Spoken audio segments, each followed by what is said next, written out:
Hi,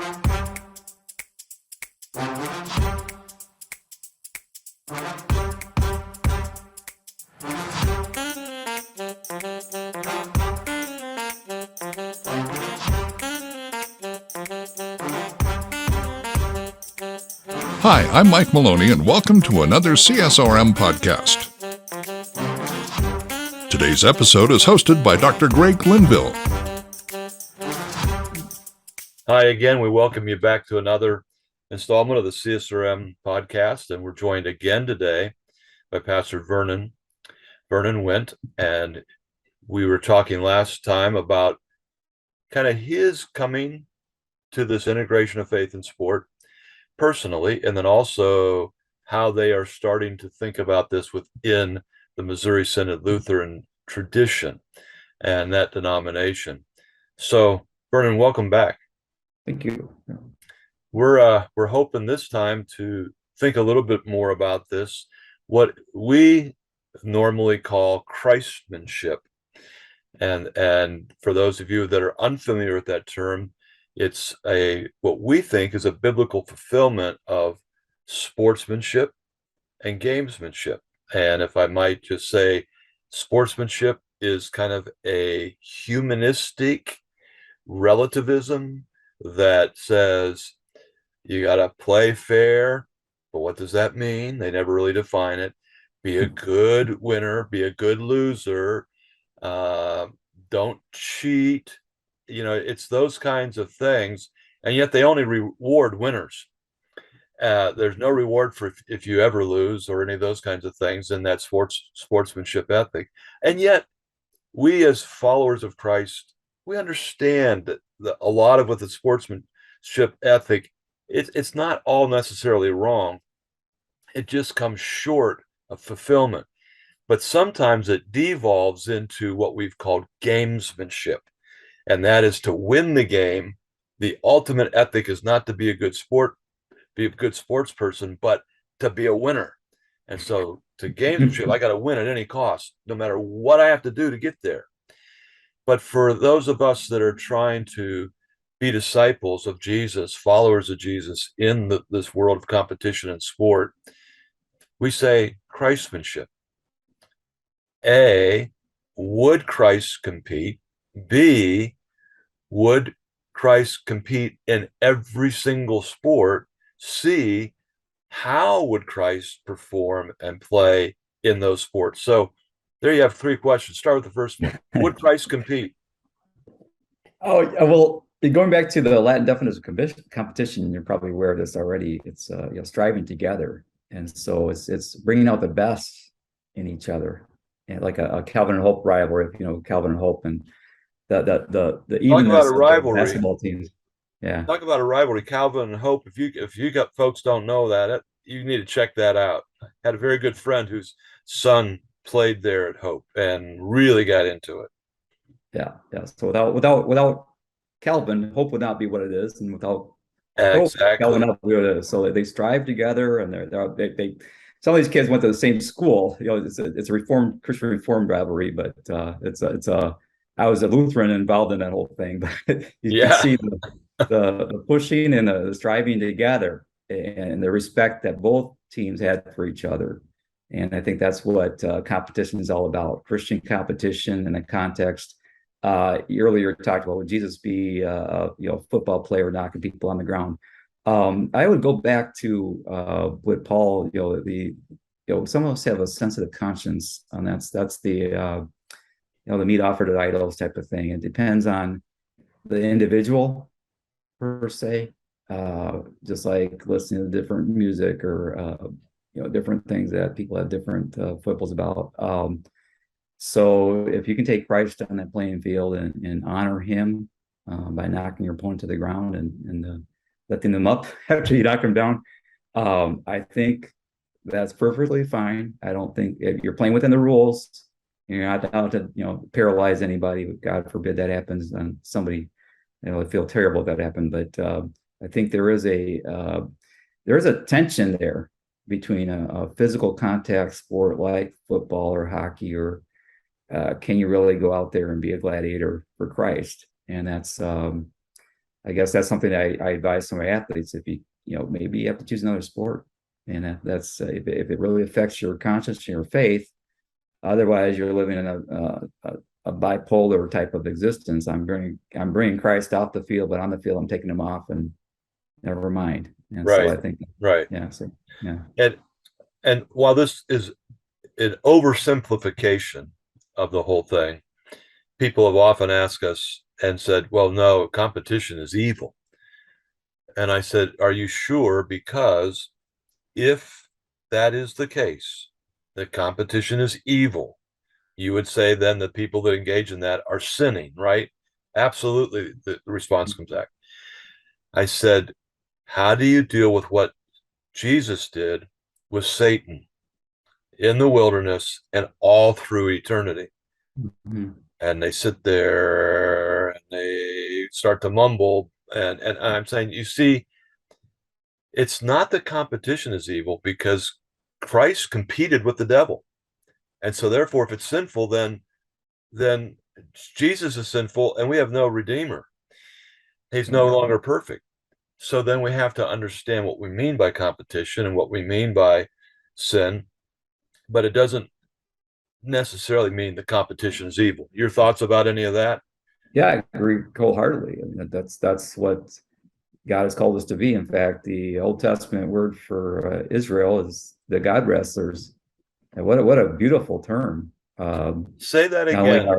Say yeah, that again, because I think people need to hear that. the early, Israel? yeah, the Hebrew wrestles with God. I mean, that's what it comes from. Remember, Jacob wrestled with Jesus all night long, the incarnate Christ. And he named his people that. If you look at the Bible, you're going to be a God wrestler. That means you're going to wrestle with God. And I think there's a beautiful imagery of that, because not only we are striving with God together as he brings out the best of us, and I think we struggle every day this side of heaven in a sinful world.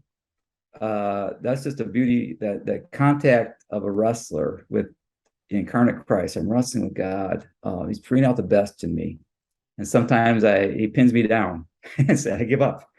But I think that's a beauty. I love Jacob. I think is one of my favorite characters of the Bible. God loved him in spite of himself, but he really was a striver. And I think, he stole his brother's birthright. You can go through the whole story of Jacob. Some people he should have surrendered at the end, but I think there's a striving that God saw him, that he loved that part of Jacob. That's why I love Jacob. That's some people have that problem in the Bible. I hate Esau. How can he love Jacob? But I think there's Paul, of course, you can't get behind all those analogies of athleticism, even though Paul may have been short in stature and weak when he appeared, but he appreciated that. And I think that athleticism can be seen in his missionary work. This is just wonderful. This is just wonderful. And people, I would really encourage you to ponder on this thought about wrestling with God, which is obviously competition. And so you can pick more of this up in the books, and I'm sure that the books will come up on the screen, and we'll get to some of what Vernon has written in a little while. But now take the next step there, Pastor, and say, okay, competition is biblically defensible. So then that would include sport. Are all sports biblically defensible? Can a Christian get involved in every sport? That's a very good question. So I would go yeah, I would go into if you could take the onion diagram that I credit Dr. Minkowski for and probably onion seminary diagram is going to come up on the screen if you're watching right. this. So take that diagram, just like any pagan culture or American culture, and say, what is the worldview, the ultimate allegiance in this particular sport? And can I bring my Christian worldview into this particular sport, knowing this is a predominant worldview of this sport? Just like I bring my Christian faith into the predominant world of America that is becoming more and more anti-Christian friendly. Can it be done? I would say yes, it can be, but some sports are going to be more struggling than others. And so I wouldn't put a label on a sport, but again, are you strong enough? And are you able to bring your Christian faith into that sport? And if you can't, I would say no. So that's my answer. And I love it. It's a great way to envision all that we're talking about. And I'm sure again that our guys that are editing this will bring up on the screen the templates that we have worked out through the years about what would be the criteria in order for it to be a biblically defensible sport. And those templates would include things like, is it God honoring? Is it honoring to the Lord's Day? Is it honoring to people? Is it honoring? And so this honor code of, can we actually compete in these ways? And then there are a number of things that help us to know if these things are biblical or not. And it is things like you had said, it's got to be all founded on the Word of God. And if we take these and say, what is the ultimate purpose of the game? And if the ultimate purpose of the game, in order to succeed or to win, is anti-biblical, like I'm going to give you fencing. It's really sword play, okay? Mm-hmm. Fencing would be very biblically defensible, at least in my opinion. Mm-hmm. Mm-hmm. But there's a couple things there. You've got some chainmail or whatever on you to protect you, and the tips of the swords are blunted. But if you and I went into a sword fight with the ultimate goal of me piercing you or you piercing me, ending one of the other's lives, that's probably not biblically defensible. It might be with a war ethic, which moves it out of sport. Yeah. It's still competition, but it moves it out of sport into politics, into war. But just for sport, it gives you an idea that depending upon not only the ultimate goal, but then what are the rules of the sport? And are the rules enforced, et cetera, et cetera? Your thoughts about these templates? Oh, yes, that's an excellent analogy. I mean, it's just like, how do we apply our faith in a sport like you're talking about? And some of us, it's kind of like the syncretism when you bring a Christianity to a different culture, and all of a sudden they have different, like, not to bash them, but the Mary cult in Catholic, down in Mexico, because they had a Mary worship of a lady already. So Mary, that's it. So how do you fully integrate your faith in a sport like that without being compromising and saying that this will be my value in this sport because I'm seeing it from this way and you're seeing that way. But if the value is not biblical, I can't condone that. I can't be involved with that. So fighting to the death, as you said, a just war context maybe, but fighting to the death and I couldn't justify that. Absolutely. Now, I want to hold off on that third question. We're going to come back in our next segment and do that, and that has to do with within those biblically defensible sports, what can we do in a Craftsmanship ethic? On the screen, I'm sure is going to come up. If you're interested in these kinds of thoughts and these kinds of theologies and even philosophies, you're going to want to get our Craftsmanship book. But Vernon, what have you written? Give us a couple little things that you've written. Okay, I've not written a lot as much as you have. In fact, I have a tough time getting published sometimes because I'm Lutheran. So there you go. In my own church body too. So, but I did. My dissertation was published originally by Microform. So it was in a Microform as it's a full title. It's the longest title in the history of our seminary. The application of the Christian faith by small college Christian American athletes within the sport of basketball. You would have made a great Puritan back in the day. Yeah. Well, those are the length of their titles as well. Yes, yeah. So I was kind of put on the rug of that, but that has been published and now it's available by PDF. If you want a copy, I can even send it to you for free. I'm not interested in making money off it, and just want to share the research that I did. This is published in 2000, so some of the applications are going to be a little outdated. I don't address the transgender and all that stuff, but there are some sociological aspects and the biblical aspects that are addressed. And the best part of the dissertation were the athletes that I got to interview, because the quotes are just really spot on. Yes. And I got to interview most of the evangelical schools in the Midwest. So even today, you can look at those quotes and they would apply for today too. So I think you get some interesting reading out of that. I published, I guess, self-published some things that my speeches I've done too on sports and Christianity. I think I gave you the wrong one. I gave one a short one, but I got a longer one that goes into detail about, which I've done before, the theology of sports using the onion diagram. And then also I recently published, thanks for asking, a book on Melvin McLaughlin, which I believe is the greatest shooter I've ever witnessed. I've witnessed a lot of great basketball shooters in my lifetime. Rick Mountain, Jerry Seasting, including on TV as well, Steph Curry, and nobody can shoot like Sugar. So if you know Melvin McLaughlin, he's 62 years old right now, and his range is about half court out, and so still doing it today. And the wonderful thing about the book that I got to share is Sugar's Christian testimony. And recently, they're doing a reading initiative with all the kids in Grand Rapids and beyond. So it's a nationwide reading initiative that Misty Pruitt is one of the community members of Grand Rapids putting together. I'm doing a reading guide for the book.